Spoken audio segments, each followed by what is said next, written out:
Velkommen til Gammel Estrup, og velkommen til TVGO, hvor vi skal se noget rigtig lækkert, og jeg snakker ikke om mig selv.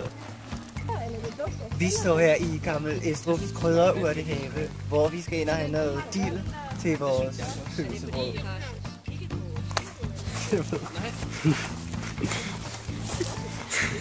Hvad siger du, Anne? Løber op i æblerne.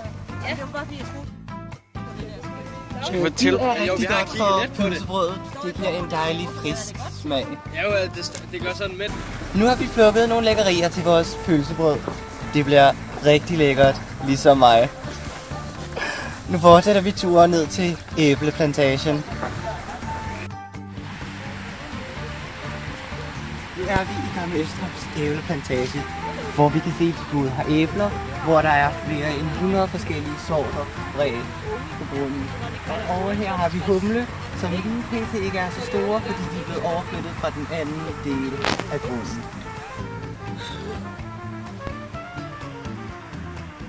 Nu skal vi på æbleljagt. I haven er der mere end 100 forskellige sorter, og hvert træ er forskelligt. Vi kan se, så har vi et... Det har vi ikke. Her har vi Marieæble fra Nordholmer. Til højre har vi Hundby æble M26.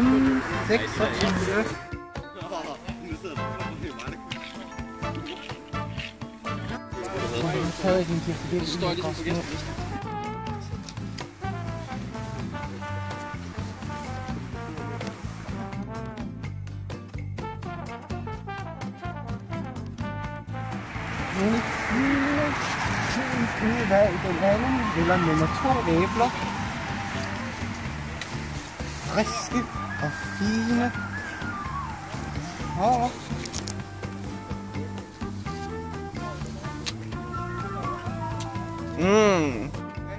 Æbler. Nu fra Gammel Estrup.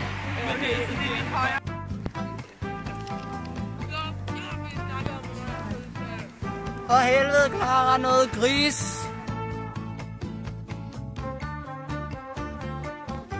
Nå. Lækre æbler, men vi må hellere se at komme i køkkenet.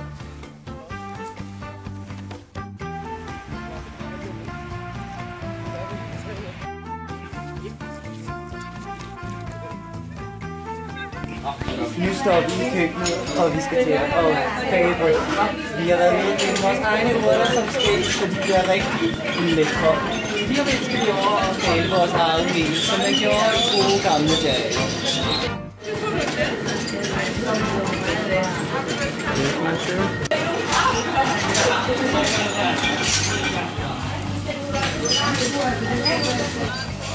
Nu har vi blandet 4 fantastiske gamle kornsorter, som vi sammen med hvedemel og vores dejlige urter skal blande sammen til et rigtig lækkert brød.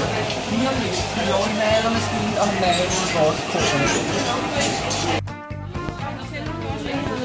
Nu står vi altså med malemaskinen, hvor vi skal til at male vores mel.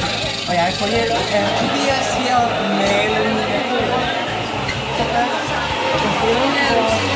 Lidt på vej på maskinen.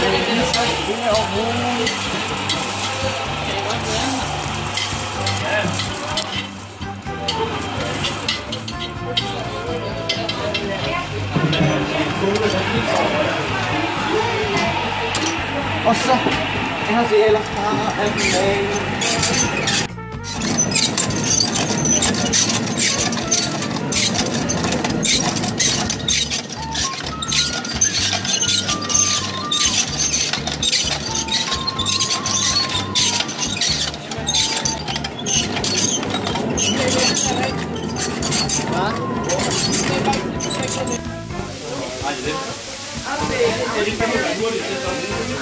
Vi skal bruge 8 dl vand til at få udrørt vores skær i, så vi kan få lavet vores brødtej.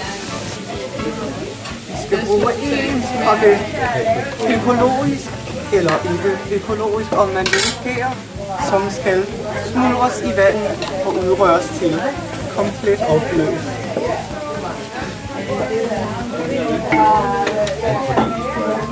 Skal man?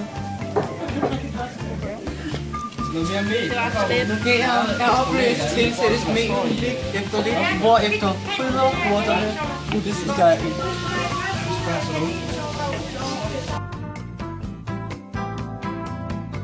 Skal du være gået i gang? Ja. Så vi blancherer vores krydderurter, hvilket man gør ved. Putter dem i sådan en fin hullet ske, hvorefter man hurtigt putter dem ned i kogende vand. Og op med dem igen, og så er baksillerne fjernerne.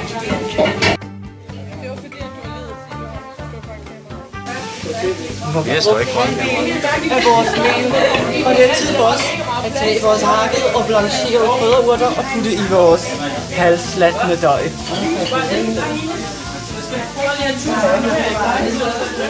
Lige en tur med grydeskind. Ikke hønse! Ikke svætter!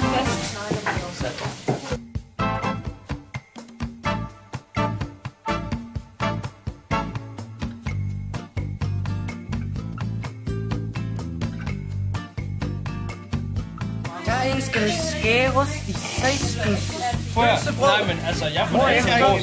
Jeg får altid ros, ikke fordi hun siger, at jeg er kreativ, og jeg kan gøre lidt ting, ligesom alle andre.